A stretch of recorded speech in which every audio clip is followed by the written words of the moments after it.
la réalisation d'un règlement, particulièrement dans le cadre scolaire par exemple, ou dans le cadre de centres de vacances. Vraiment, c'est un sujet qui m'est cher. Nous nous adressons à des jeunes, et les jeunes se découvrent et découvrent le monde par l'action. Vraiment par l'action et la pratique. Si dans votre règlement, il n'y a que l'énumération chronologique de tout ce qu'il ne faut pas faire, vous pouvez être sûr que le jeune ayant qu'un mode d'emploi de ce qu'il ne faut pas faire, fera ce qu'il ne faut pas faire. Le règlement est là comme un mode d'emploi d'une bonne conduite. Et la bonne conduite ne se définit pas par ce qu'il ne faut pas faire, mais par ce qu'il faut faire.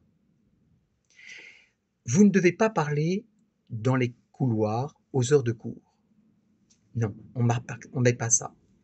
Vous devez faire silence et respecter le silence dans le couloir aux heures de cours.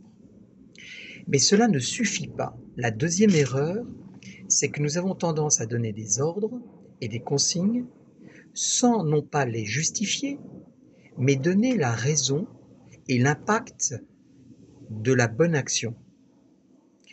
Vous allez faire silence durant les heures de cours, ce qui permettra aux élèves en cours de mieux travailler et de rester concentrés. Ce qui veut dire que l'action nous permet la participation et la collaboration avec des gens qu'on ne voit pas.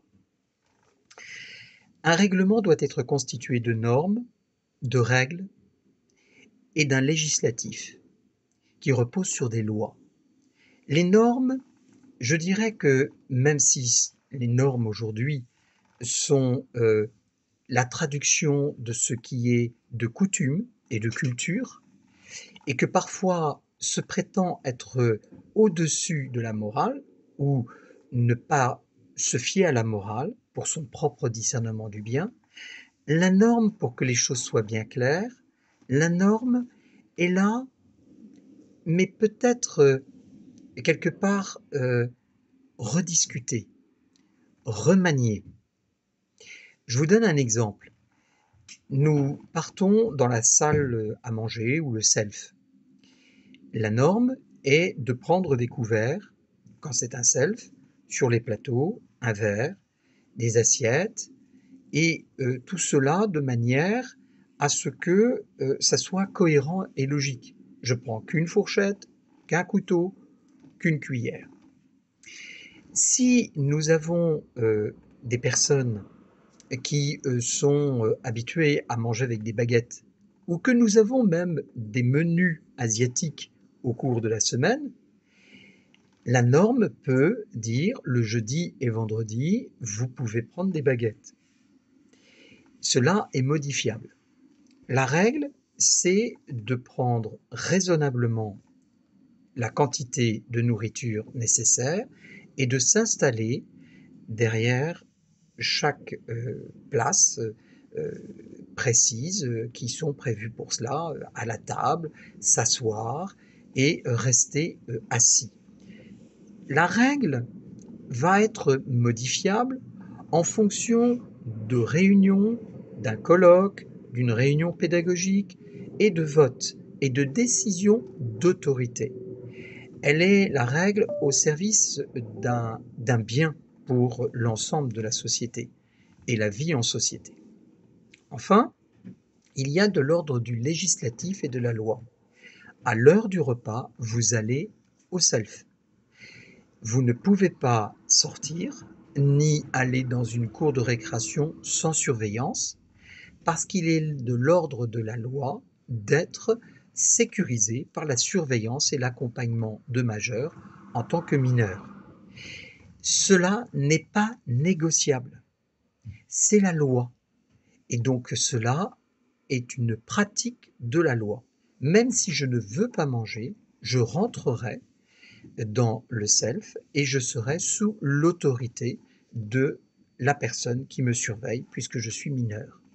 Quelles que soient les raisons pour lesquelles je ne veux pas manger. Le règlement va donc constituer une chronologie et une hiérarchie entre les normes, les règles et le législatif, la loi. Et tout sera justifié, ou plus exactement expliqué. Nous donnerons le pourquoi, nous argumenterons de façon à ce que la mise en pratique soit claire et puisse apporter un appel à la responsabilité pour adhérer à la société dans laquelle je vis et pour être membre de cette société. Voilà. Maintenant, les sanctions. Les sanctions doivent être prononcées si les actes bons n'ont pas été employés et pratiqués. Là, c'est ce que l'on appelle l'omission. C'est-à-dire l'omission, j'ai oublié ou j'ai négligé, ou plus fort que l'omission, je refuse. À ce moment-là, je pose un acte contraire à ce qui doit être vécu en société dans cet établissement scolaire. À partir de ce moment-là, il y aura donc des sanctions ou des punitions.